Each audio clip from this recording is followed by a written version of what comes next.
Alexis, what do you think you've shown as a group since the defeat to Forest with those 4 straight wins? Yes, I think for us it was very important to see the way we react, and I think we did it very well. Of course, we worked on certain details, let's say,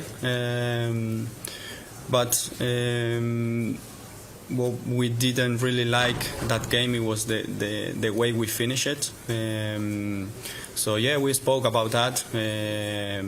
Everyone knew that it wasn't our best game, so we just try our best to win the next one, and that's how it was. And you're top of the Premier League now. Are you better equipped to go further in the title race and in Europe this season compared to last season? And if so, why? I could say a lot of things, but we have to show it. It's not about talking, it's more about showing it. I think we have an amazing team as we had last season as well.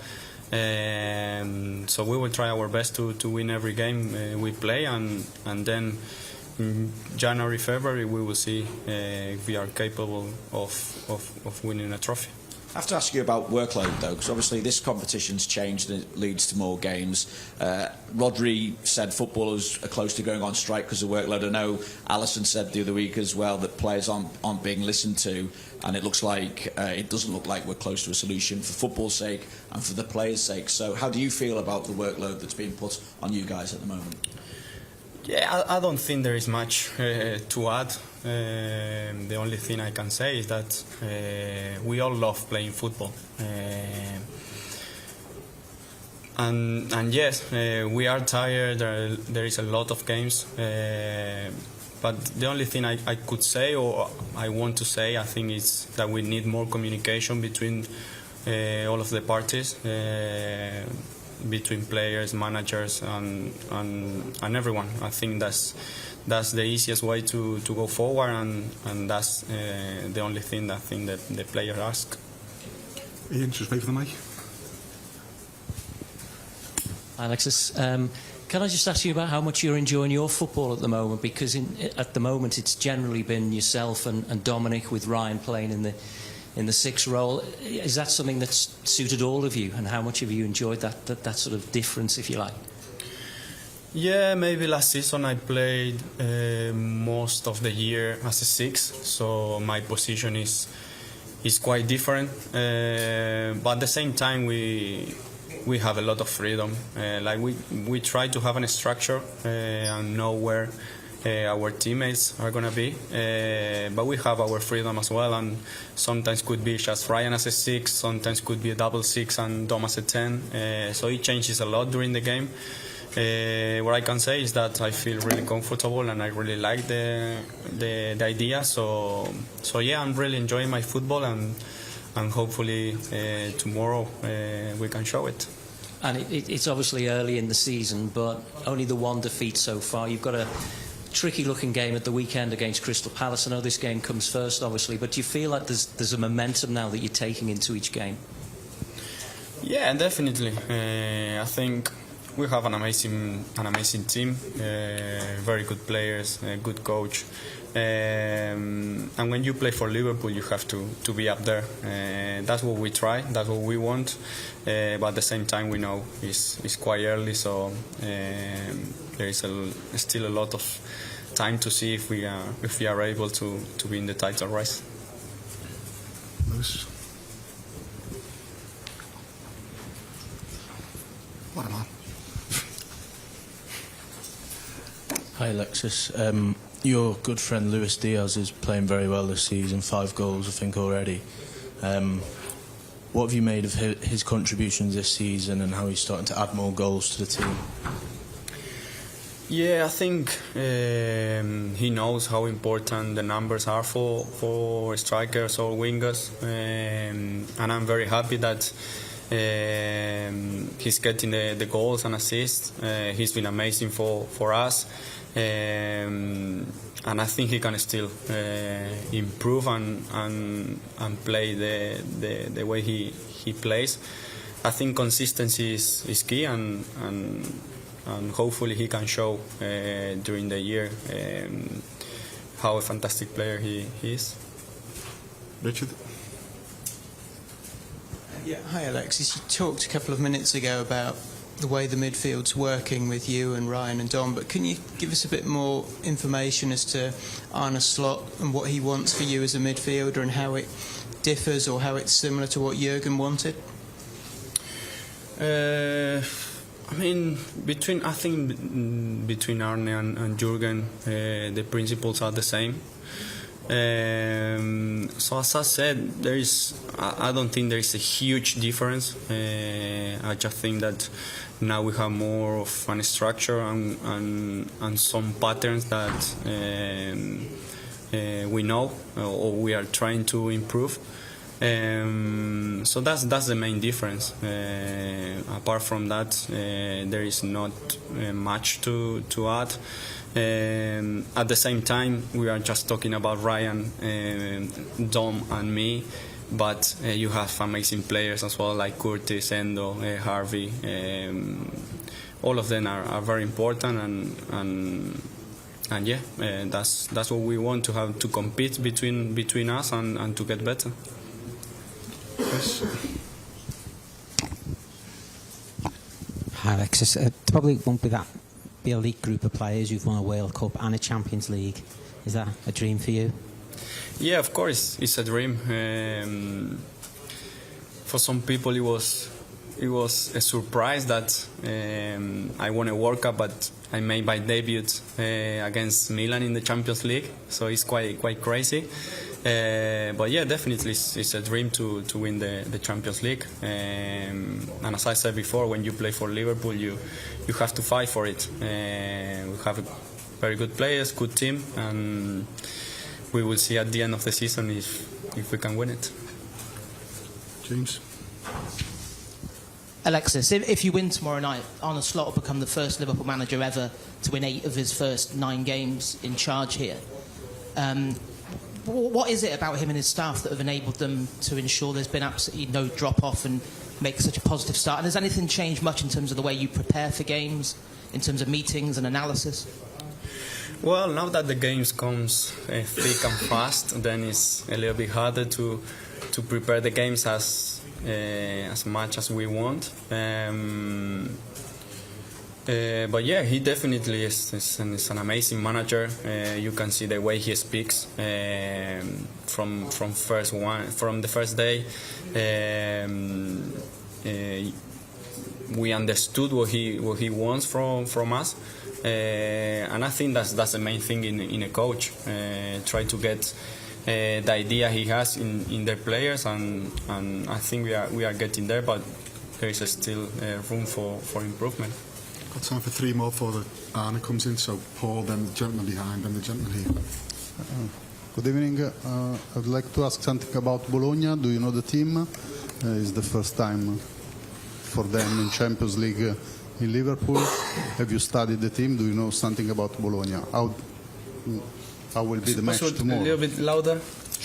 How do you know Bologna?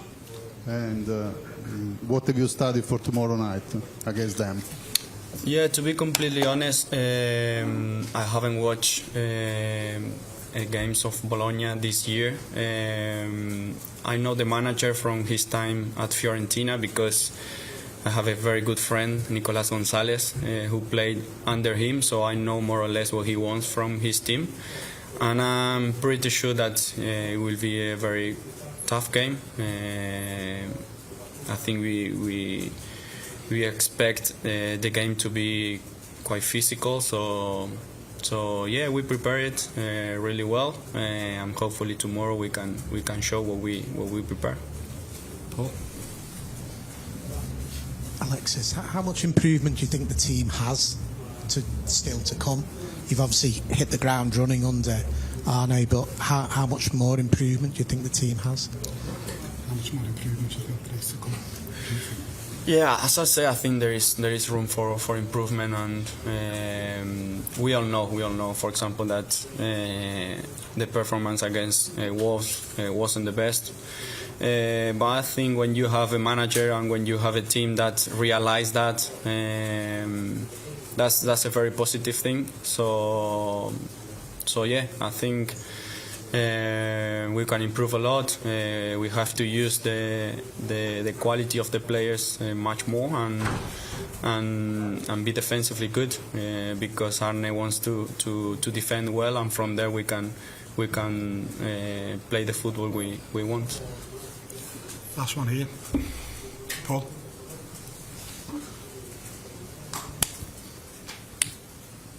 Hi Alexis, I want to ask you about your Italian teammate Federico Chiesa. What have you seen from him so far, and what do you think he can give to Liverpool? Yeah, from the day he arrived, you could see how happy he is to be here, and that's already a very important thing. I think he's showing in training how good he is. So yeah, we expect a lot from him. We know that he will be very important for us because he will compete against our players, and I'm pretty sure that he's gonna do very well here. Thank you, everyone. Thank you.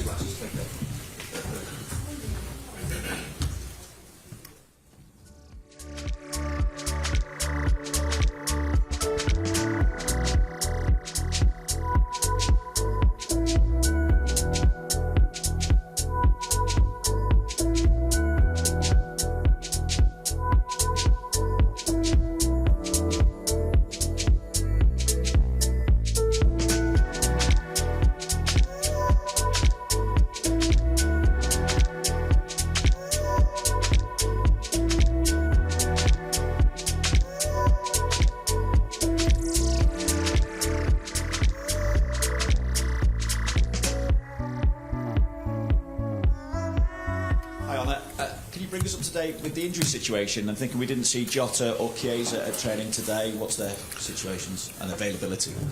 Yeah, Jorgo missed out of 2 sessions after the game against Wolves. He took a knock. I think that's the word to say. Yeah. So I'm expecting him to be with us tomorrow. That he's available to play. Federico trained with us yesterday, came in today with some problems, and I'm not expecting him to be in the team tomorrow, which is a pity for us, but of course for him even more. He was looking forward to a Champions League night at Anfield, and especially because we face an Italian team, it's a pity for him, but he will be there many more nights to come for him. How long are you looking at with Federico? Yeah, that's always difficult because it happened yesterday, but I'm not expecting him to be out for a very long period of time. But it's this game is not possible for him, and we have to wait and see if he can manage to be in the team on Saturday. And afterwards, there's the international break. Arne, it's obviously 4 straight wins in all competitions since the defeat to Nottingham Forest. You've gone top of the Premier League now as well. What do you see in your squad that suggests that you can go longer in the Premier League title race and longer in Europe compared to maybe what the side was able to do last season? No, one of the reasons why we can compete is because we have a lot of quality, and I also see a lot of team cohesion in the team. So if we score, I also see the ones that don't play are really happy with us scoring, with us winning. So those are 2 really positive things. But I also see things we definitely have to improve if we want to stay where we are with the fixture list that's coming up. Like I said, every fixture is difficult in the Premier League, but everybody tells me that a top league table team is a bit more difficult than a low league table team, which we can all understand, and we haven't faced one of them yet. So we have to do things better, but one of the reasons why we can stay up there is because we have a lot of players with a lot of individual quality.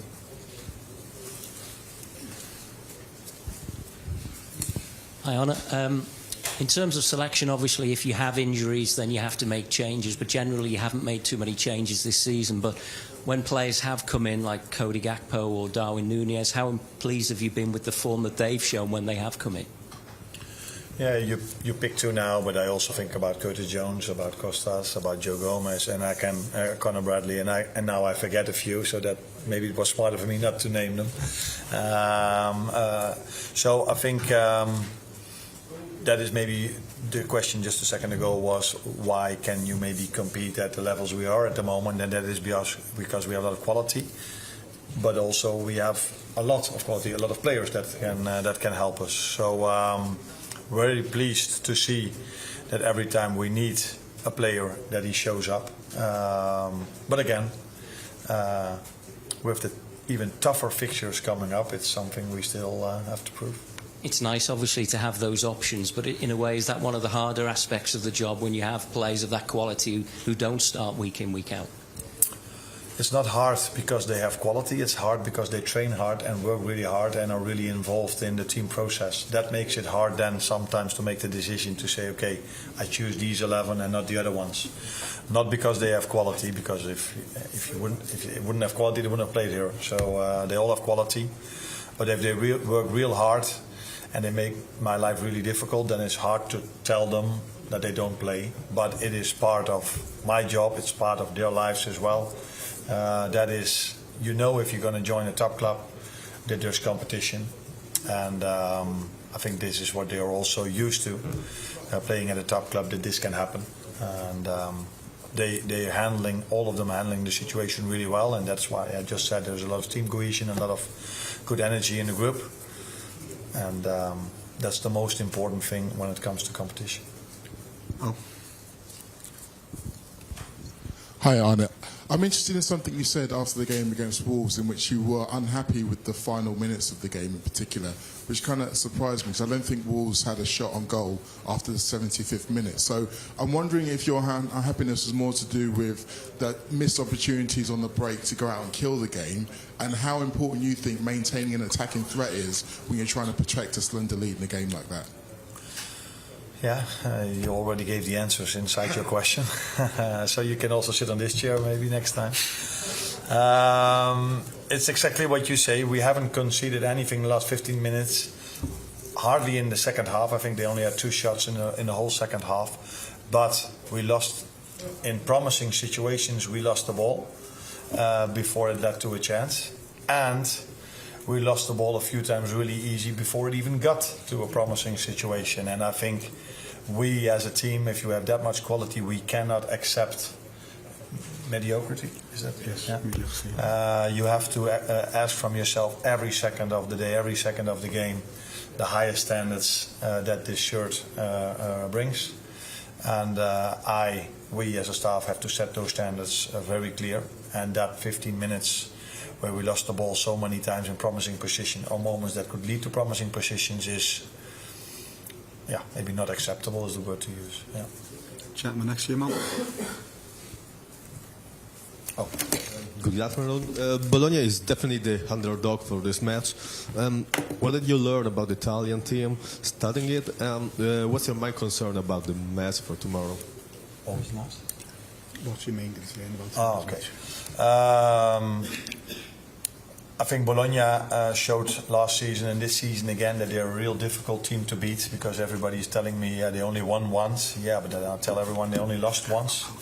So that means it's a difficult team to beat, and we as Liverpool know how difficult it can be to play against a team that's man-marking all over the pitch, which is what Bologna does and what Atalanta did here last season. So yeah, to face an Italian team at Champions League level, and we know how difficult it was to face an Italian team on Europa League level, so we don't underestimate them at all, because also that's not what they deserve for the way they played last season and even this season.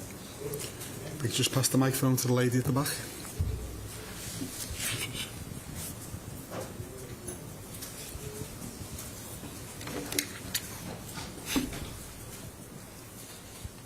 Thank you.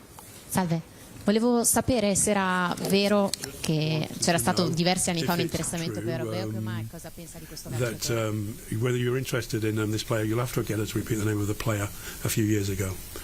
Are you interested in? It was one player you were interested in a few years ago, but you'll have to ask the lady to repeat the name of the player, please. The question was that I was interested in. Yeah. I was interested in the club I worked for. That included me. Was interested in signing him. He had a real good season with the club he promoted with, and we were looking for a centre back, and we saw a lot of potential in him. Unfortunately for us, he made the choice to go to a different club, and unfortunately for him, he chose the wrong club, because Feyenoord did much better than the club he chose. But they're not going to like this yet, that club he chose. That was also one of my former clubs, that's why I make the joke. But he did really well at AZ Alkmaar, and he made a nice transfer to Bologna, where he does really well again. So, very good player. Looking forward to meet him and to see him tomorrow. Yeah. Paul? You mentioned then that you won't accept mediocrity. So how do you get that message across to the players? What did you say to them, and do you lose your temper in that situation? Do you get angry with the players? That differs, of course. I don't lose my temper that much, and I don't think it's a good idea to lose your temper every single day, because then players at a certain moment feel like, yeah, there he is again screaming at us. So that doesn't work. I think it's better to show them the actual things they do. But the positive thing about this group is that maybe I don't accept mediocrity, but these players themselves don't accept it as well. So even after the game, I saw one or two players, maybe a few more even, that were also frustrated, not only about the last 15 minutes, but also about the way we started the game. That was not of the standards I'm expecting from a Liverpool team or from these players. So it's not only about me, it's also about the players, that they do not accept these things as well, or these moments as well, and that's also normal, because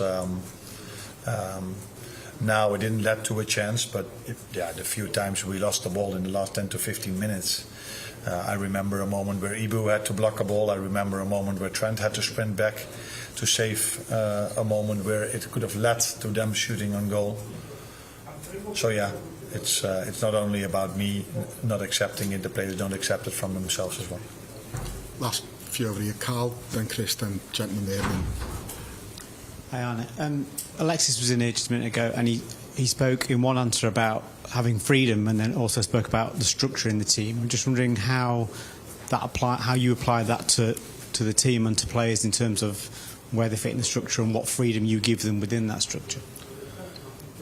It's nice that he says this, because this is also what I'm looking for, that they feel there is structure, but if they only feel structure, they could feel like, oh, we have to do exactly what he says all the time, which they have to do when we don't have the ball. So when we don't have the ball, there's no room for freedom.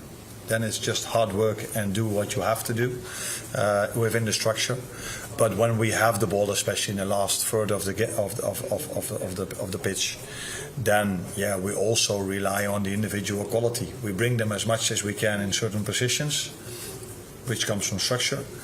But then it has a lot to do with the individual quality of the players, and they should feel freedom, even though they might not have it that much as he thinks he has. But it's good that they feel it that way. Chris? Just a word about, it's your first Anfield Champions League night. I mean, it's a big moment, really, and whether that was one of the things you most looked forward to when you became the manager of Liverpool, really. Yeah, I got the same question just a second ago, and I said I'm privileged enough to work at Feyenoord, where Champions League nights last season were also really, really special. People tell me it's going to be even more special over here tomorrow. So what I expect from our players, they've missed out on Champions League for a year, so when they step out on the pitch tomorrow, I want to see this. I want to feel this, that they feel like, oh, we missed this for a season. Now, a club of this standards, we have to be ready. And I'm hoping and expecting the same from our fans. They've missed out on Champions League for a season, and I'm hoping that they feel this desire to show to Europe again, you missed us because of this. And that combination should lead to hopefully a very special night for everyone that's involved in Liverpool. Last one here. Is the preparation any different for a big European game, or just treat like a normal match? That was a bit of scouse. I'll translate. Is the preparation any different for the European match, or just... Okay. No, that wouldn't be a good thing if the preparation would be different than for a normal league game. If we would have played an evening game at Anfield, we prepare it in the same way. So we also go into the hotel and prepare ourselves in that way. And when it comes to my preparation or the preparation we have as a staff towards the players, we would send completely the wrong signal towards them if we would place Champions League above Premier League. So it's of equal importance, just as the other games we play in the League Cup and the FA Cup. So in the lead up to that, there's no difference. Again, I'm hoping for a special evening when it comes to the fans tomorrow.